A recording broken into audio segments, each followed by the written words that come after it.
Shalom, shalom. First and foremost, as always, I'm going to start off, of course, giving all honor, glory, infinite praise, and worship to our power. YAHAWAH, BAHASHAM, YAHAWASHI, BAHASHAM, HAQADASH.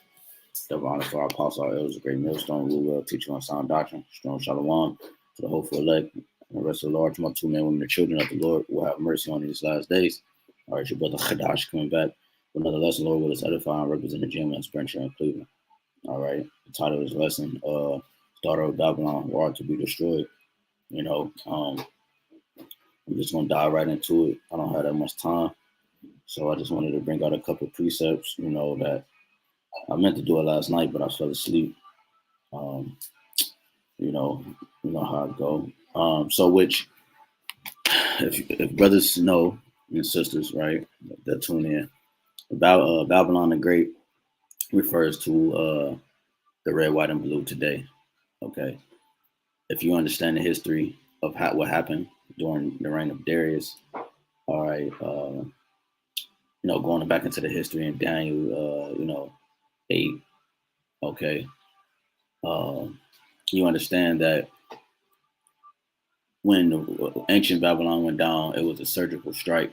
Okay, they were partying, and things like that, and they were taken down surgically, meaning they were taken down without the way the scriptures describe Babylon being taken down by what? Nuclear fire or fire, all right, and being destroyed completely. Babylon is modern day Iraq today, which still stands. Okay, Babylon was not destroyed by fire at any time in history. Okay, so what is this Babylon talking about? Okay, the red, white, and blue has many names in the scriptures. It is referred to by Syria. It's referred to, to from Babylon to Chaldeans. Okay, which are the Magi's during that time, the sorcerers. All right, it's referred to many names, man. Okay, Sodom and Gomorrah. Okay, spiritual Egypt. Why? Because these names and the gods during those times and the customs and the rituals and the sacrifices and the structure and the system is everything that you see in today's time. Okay, even Rome is the same people, same individuals. Okay, so real quick, this is Jeremiah chapter 50, and let's go straight to the point. 40, it says,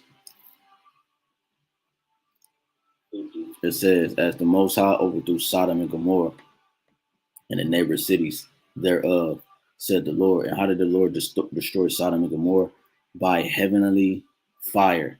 Okay, the same technology that the Lord allowed these Smiths to make, which are the ICBM missiles, these nukes. Okay, it's in comparison to the fire that the Lord had rained down upon Sodom and Gomorrah. Okay, the same force of heat, if you will. Okay, which nowhere in history has ever used this type of force of heat up until this day on any destruction. Okay, which shows you that it's dealing with some nuclear form, some form of nuclear power. Okay, it says, and the Most High overthrew Sodom and Gomorrah and the neighbor cities thereof, said the Yahweh. So shall no man abide there, neither shall any son of man dwell therein. So if the Lord, we're reading about Jeremiah 50, Jeremiah 51, if this Babylon was referring to the ancient Babylon, no man would be dwelling there. And I already told you that it's referring to modern day Iraq. Okay. It says, behold, a people shall come forth from the north, and a great nation, and many kings shall be raised up from the coasts of the earth. They shall hold the bow and the lance. They are cruel and will not show mercy. Their voice shall roar like the sea, and they shall ride upon horses, every one put in array, like a man to the battle against thee, O daughter of Babylon. Okay, well, first and foremost, we have to go into who this daughter of Babylon is. All right, before I continue. So if we go to Psalms 137, going straight to the point, and 7. Remember, O Lord. Okay, so I should have titled this, O daughter of Babylon, the Lord have remembered thee. Okay, or is remembering you, something to that effect. Might change it, I don't know. But the Lord it has not forgotten the transgressions and the atrocities of the people who the world is given to, which is the wicked, Job 9:24. And the ones who run the world are the Edomites. Okay, and we're going to show you here, Psalms 137. Remember, O Lord, Yahawah BAHASHAM YAHAWASHI, the children of the Edom in the day of Jerusalem, who said, raise it, even to the foundation thereof. Okay, so the context is Edom. Edom is a Greek way to say Esau. Okay, well, not a Greek way, but his name, Esau's name was changed to Edom, and Idumea is a Greek way to say Edom. Okay, wasted away is he. Okay, which is his biblical name. Okay, now you just had an incident. I don't know how recent it was with the brothers in Boston, the elder brothers in Boston. They was dealing with a chick and like I think either two chicks and a dude or two dudes and a chick. And I just saw the clip that the elder Malcolm sent me. It was just a snippet, and uh the clip just dealt with, they was talking to the chick and they was breaking it. She acting all humble, and I guess something must have happened where she started recording. She talking about y'all would have went viral, this, that, and the third, and the brothers packed up camp and they left, and she shouted out of nowhere, Edomites rule, Edomites run the effing world or something to that effect. And she was proud and she held her fist in the air, you see? And she was like, she was an Edomite. She claimed that she was an Edomite. Because she know, the spirits know, and the spirits are being roused up. They're being put back into that bold, ancient spirit, for the sake of judgment, man. So Edomites are the so-called Whitey McWhites today, man. Okay, not every McWhite that look like a McWhite are actually Edomites. Okay, you have something called a speckled bird. You have the ones that are mingled amongst the nations that look like the nations. Okay, so it says, remember, O Lord, the children of Edom in the day of Jerusalem, who said, raise it, right? Destroy it, even unto the foundation thereof. All right. O daughter of Babylon. You see? So it's talking about Edom, but then it says, O daughter of Babylon, who art to be destroyed. Happy shall he be that rendereth rewarded. Salaki, happy shall he be that rewarded thee as thou hast served us. And how have they served us? By atrocities. Okay, for the iniquity when they further our afflictions when our iniquity had an end. Okay, they forward transgressions upon the Israelites. They kept it. They keep us in a wicked vibration. Okay, daily. The things that we have to participate in society, it keeps us unclean, and that's his goal, to keep you unclean forever. And how he's planning to do that is by the tiny technology, man, to keep you unclean forever. And therefore, it would be no salvation for Israel if you are unclean forever. He can keep you in a defiled state. Happy shall he be that taketh and dasheth thy little ones against the stones. So we go back to Jeremiah 50, okay, and 42. It says, they shall hold the bow in the lands. They are cruel and will not show mercy. Okay, and the ones it's talking about are the nations. The Lord is going to gather the nations to the battle of the valley of decision, which is Yahweh Shaphat, or Yahweh's judgment. Okay, Shaphat is judge. Okay, all right, his judgment. All right, his judgment. All right, Yahweh Shaphat is his judgment. Okay, so the Lord is going to bring the nations into a landmass, which is the scripture talk about the Euphrates River being dried up, so the ways of the kings of the east may be prepared. And the Lord is doing just that. The Euphrates Rivers is dried up. Okay, more rumors of wars is more prominent. Okay, threats is happening. Okay, the weak is saying they're strong. Okay, something's going to happen where it allows the red, white, and blue to go back on their word, which they're not going to back their word up with some of the allies that there might be with, or it's going to go, something's going to happen drastically that causes these nations to side with Russia, Iran, China, the beast, okay? NATO and the EU are going to side with them some way, somehow. Something's going to happen where they're going to take their side and they're going to shoot arrows upon the red, white, and blue. And they're not going to show mercy. It's going to be that drastic, that deceitful.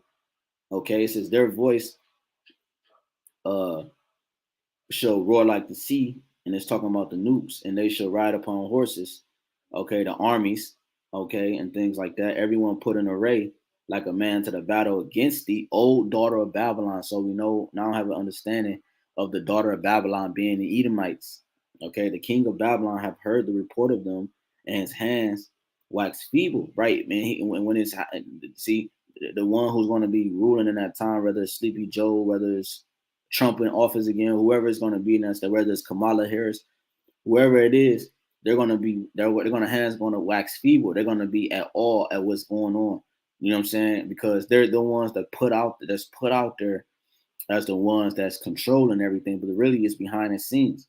Okay, so really the king of Babylon is Esau himself, even though he have different versions of himself being the president, these different politicians. Those are different versions of himself, but you have him as a nation, him as a people, okay, him as a family, a bloodline, going back to the Amahans and Rothschilds and Rockefellers, all the same people. Anguish took hold of him and pangs as a woman in travail, because they're going to be in fear. Okay, they're going to be in fear of. That's why they have underground bunkers, so they can prepare themselves for when this actually happens. Because they know that when they talk good shit, but when it comes to the door, they're gonna actually be in fear, man. Okay, it says, "Behold, he shall come up like a lion from the swelling of Jordan unto the habitations of the strong, but I will make them sullenly run away from her. And who is the chosen man that I may appoint her? Let's see, over her. For who is like me, and who will appoint me that time? Who is that shepherd that will stand before me? Therefore, hear the counsel of Yahawah YAHAWASHI that he have taken against Babylon, and his purposes that he have proposed against the land of the Chaldeans. Surely the least of the flock shall draw them out. Surely he shall make their habitation desolate with them. And the least of the flock are going to be these these small hats, man. Okay, that they're the small hats that the red, white, and blue protects. They're gonna draw them out. They're gonna draw America to the battle, man. Okay, you have a confrontation right now going with the small hats in Iran. Okay, it's intensifying, and the noise of the taking of Babylon, the earth is moved, and the cry is heard among the nations. Right, because when you go to Revelation 18, this destruction is going to be televised. Okay, this is Revelations 18, going straight to the point. It says, 15, the merchants of these things. Matter of fact, no, let me jump up. 8. Therefore, it shall her plagues come in one day. Matter of fact, I'm gonna start at 1. After these things, I saw another angel come down from heaven, having great power, and the earth was lightened with his glory. And he cried mightily with a strong voice, saying, Babylon the great is fallen, and is become the habitation of devils, and the hold of every foul spirit, and cage of every unclean and hateful bird. For all nations have drunk of the wine of the wrath of her fornication, and the kings of the earth have committed fornication with her, and the merchants of the earth are waxed rich through the abundance of her delicacies, right? And I heard another voice from heaven saying, Come out of her, my people, that you be not partakers of her sins, and that you receive not of her plagues. This is talking about the chariots, right? Revelations 11 goes into the same thing. We'll continue though. For her sins have reached unto heaven, and the Most High remembered her iniquity. Right, because we just read Jeremiah 50, okay? And we also read Psalms 137. It says, Reward her even as she rewarded you, and double unto her according double according to her works, and the cup which she hath filled to her double. So the Lord is going to reward Babylon the Great, which again we understand now who the daughter of Babylon is. Lord willing, we can close out with Isaiah 47. It says, how much she hath glorified herself and lived deliciously, so much torment and sorrow give her. For she said in her heart, I sit a queen and am no widow, and shall see no sorrow. Getting to the point, therefore shall her plagues come in one day, death and mourning and famine, and shall be utterly burnt with fire. For strong is the Lord power who judgeth her right. Same thing we just read in Jeremiah 50. And the kings of the earth who have committed fornication and lived deliciously with her shall bewail her. Why? It says, and lament her. Right? Why? When they shall see the smoke of her burning. Why? Because of like I said, the least of the flock is going to draw the red, white, and blue out. Like I said in Jeremiah 50, it's going to draw them out to the battle. But something's going to cause the allied countries, these nations, when you go into Ezekiel, let me just grab it real quick. Ezekiel 38. Okay, it says, this is Ezekiel 38:1. And the word of the Most High came unto me, saying, Son of man, set thy face against Gog, the land of Magog, the chief prince of Meshach and Tubal, and prophesy against him. This is Russia. And say, thus said the Lord power, behold, I am against thee, O Gog, the chief prince of Meshach and Tubal, even though the Russians are also Edomites. Okay, the Lord has them separated, because the scriptures say, Yahawashi said, a kingdom divided against itself cannot stand. Okay, and I would turn thee back and pull hooks into thy jaws, because that's what happened to Israel. Israel was divided, our house was divided, therefore we fell as a people. So the Lord has done that also with the Edomites. Okay, nation against, the scriptures say nation shall fight against nation, you know, kingdoms against kingdoms. It says, and I will turn thee back and put hooks into thy jaws, and I will bring thee forth in all thy army, horses and horsemen, all of them clothed with all sorts of armor, even a great company with bucklers and shields, all of them handling swords. You see, so the Lord is putting the hooks. He said, I will turn thee back and put hooks into thy jaws. The Lord is turning his spirits. He's turning the spirits up. He's putting these ancient spirits back into the minds of the people, man. Okay, the Soviet Union, USSR. That's how Russia is moving right now, man. Okay, NATO was created, the North Atlantic Treaty, right? Was created what to when during after World War II. Okay, so that they can form an alliance to protect themselves from Russia, man. But you thought, well, Russia wasn't going to protect themselves from you. They were going to form alliances too, man. Iran, okay, Turkey, and those countries are a part of prophecies to bring down Babylon the Great, man. China, you know. So the Lord is gathering the nations together. All right, you putting them hooks in their jaws. When you go fishing and that hook attached to that fish, you're able to control it. So the Lord is putting the hooks into the minds of the people, and He's controlling them, and He's bringing them to the valley of decision, the Yahweh Shabbat, man. You know, the Lord is bringing the countries and the nations to the battle. Okay. Remember, it says in 2 Ezra 13, they were afraid, but yet there's fight, because the Lord has it in their mind to continue to do these things for the sake of prophecy. So his word is just, man. So when you go back to Revelation 18, it says at the bottom of 9, it says, when they shall see the smoke of her burning. Because again, like I mentioned in Jeremiah 50, this is going to be televised. You see, it says, standing afar off for the fear of her torment. So it's showing you that the nations were going to be able to see. It's going to be so much smoke in this massive land. You're going to be able to see the smoke in the air from afar, man, from across the world, man. Standing afar off for the fear of her torment, saying, alas, that great city Babylon, that mighty city, for 1 hour as thy judgment come. You see? So let me go, let me go here real quick. Let me go to Isaiah 47 and 1. Come down and sit in the dust, O virgin daughter of Babylon. And why is it saying virgin daughter of Babylon? Because this place has yet to be touched by I'm gonna say a massive invasion. Okay, a massive invasion. Okay, on American soil, where it's threatened. You know what I'm saying? The ones who has the system set up, et cetera, et cetera. And there is yet to be any type of like nuclear war hit this place or anything of such. Okay, a virgin hasn't been touched, so this place is going to get touched, man. But when it get touched, it's going to get touched greatly. Sit on the ground. There is no throne, O daughter of the Chaldeans, for thou shalt no more be called tender and delicate. And we just read that the delicacy of this place are going to be taken out of the way. Matter of fact, let me hold that. And Revelation 17, it says, because I mentioned the nations, rising up against it. This is Revelation 17 and 12. And the 10 horns which thou sawest are 10 kings which have received. So like, let me go down to the point. This is Revelation 17 and 16. And the 10 horns which thou sawest upon the beast, these shall hate the whore. The red, white, and blue is the whore. Okay, she and shall make her desolate and naked. All right, it's going to expose her. You know what I'm saying? And shall eat her flesh and burn her with fire. The Most High have put in their hearts, their minds. See, the Most High is putting a hook in their jaws. The Most High put in their heart to fulfill His will and to agree and give their kingdom unto the beast until the words of the Most High shall be fulfilled.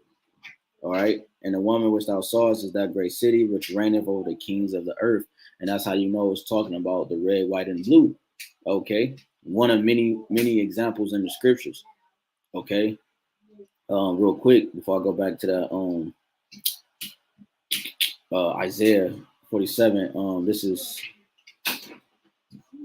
just going through the spirit just real quick. This is Joel chapter 3, and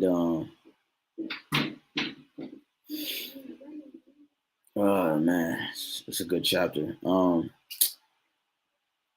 Joel chapter 3 and 10. Beat your plowshares into swords and your pruning hooks into spears. These are farming tools. Okay, the Lord is saying when a farming tool is used for agriculture, a farming tool is used to produce food amongst the nations. The Lord is saying there's not going to be no more prosperity or mirth. He took the mirth out the land, the enjoyment, the excitement. There's not going to be no form of abundancy in this place. Instead, you're going to use those things for abundance. You're going to use those for war. All right, you're going to have to choose between life, okay, and death. The Lord is forcing the people to be put in this position. It says, beat your plowshares into swords and your pruning hooks into spears. Let the weak say, I am strong. And that's what you see. You're seeing the countries saying they're strong when they were weak. Smaller countries, Pakistan, these different countries that wasn't in the limelight. I mean, every country has some type of military, but they wasn't in the limelight as a strong nation. These countries are now rising up, and the people are seeing they're strong. You have North Korea and Kim Jong-un. I posted on the channel saying they will destroy America. These different countries, man. They're the weakest saying they're strong. They're looked at in society as weak. That's what that's going into. Assemble yourselves and come, all ye heathen, gather yourselves together round about. Thither cause thy mighty ones to come down, O Lord. You see, let the heathen be wakened and come up to the valley of Yahawashi, Jehoshaphat. For there will I sit to judge all the heathen round about. Put ye in the sickle, okay? For the harvest is ripe. Come, get you down, for the press is full, the fats overflow, for the wickedness is great. We just read in Revelation 18, and this also goes and links up with Revelation 14. The Lord is going to thrust in that sickle. Okay, a sickle is used for uprooting. That the Lord Yahawashi is that grim reaper. Okay, cutting down the grass and the wheat. You know what I'm saying? He's about to cut down the nations. Matthew 15:13. The Lord said, "But that is not what is not my father should be. That is not of my father should be. Not planted of my father should be rooted up." And this place is sown in wickedness, so the Lord has to uproot it. Okay. And when it's not rooted in the proper hydration, it has weak roots anyways, man. Okay. So the Lord is going to bring them to the valley of decision to plead with the nations. Okay. And that's what this whole thing is about. This is what this whole thing is leading up to. Okay. There was another one real quick. This is Well, let me go back. Let me go back to the Isaiah real quick. This is Isaiah 47. And then we're about to close out Isaiah 47, and just something quick to the spirit, man. Isaiah 47, and where I was at. Yeah, 2. Take the millstone and grind meal, uncover thy lots, make bare the leg, uncover the thigh, pass over the rivers. Thy nakedness should be uncovered, yeah, thy shame shall be seen. I will take vengeance, and I will not meet thee as a man. Because last time Yahushua came, you mocked him, you spit on him, you rent his garment, you put a fake thorn, a crown of it on his head, and you mocked his existence. Okay, so therefore you mock the power of Yahweh, because he came in Yahweh. He came in Yahweh's. Yahushua came in Yahweh's name. He said, "The works I do, I testify that they are coming. They come from the Lord. Okay, they come from Yahweh. They come of my Father. Okay, so as for our Redeemer, the Lord of hosts is his name, Lord of armies. Wisdom of Solomon 18, as well as Exodus 15:3. It says, the Holy One of Israel, sit thou silent and get thee into darkness, O daughter of the Chaldeans, for thou shalt be no more called the Lady of Kingdoms. You see, so the Lord is about to bring vengeance upon the daughter of Babylon, which are the Edomites today, which are McWhite, who also their capital, which is the red, white, and blue, which is known as Basra in the scriptures, because Basra was the capital of the ancient city, which is the capital today would be the red, white, and blue. This city is going to be destroyed. Okay, this city, Basra, the capital, is going to be destroyed. It would never exist again. Okay, you go to Jeremiah 51:33. For thus said the Lord of hosts, the Lord of armies, the power of Israel, the daughter of Babylon is like a threshing floor. It is time to thresh her, yet a little while, and the time of her harvest shall come. This also links up with Revelations 14 and starting at verse 14. Okay, I'm not gonna get it, but you can read it for your on your own. Revelation 14:14, all the way to the end of the chapter, links up with this as well. Okay, it's time to thresh her, because the harvest has come, is ready for the plucking. It's ripe, it's ready for the plucking. Okay, so Babylon the Great, which is AKA the McWhites who run the world, governs the world at this current time in history, or at this current moment. This place, the red, white, and blue, is known as the daughter of Babylon. Some quick through the spirit, Lord willing, is edifying. Again, I want to give all honor, glory, infinite praise, and worship to Yahawah, BAHASHAM, YAHAWASHI, BAHASHAM, HAQADASH. Again, double honors to our apostle. It was a great millstone. We will teach you on sound doctrine. Strong shalom to the hopeful elect, and the rest of the large multitude men, women, children of the Lord will have mercy on. Until next time, abide babal. Shalom.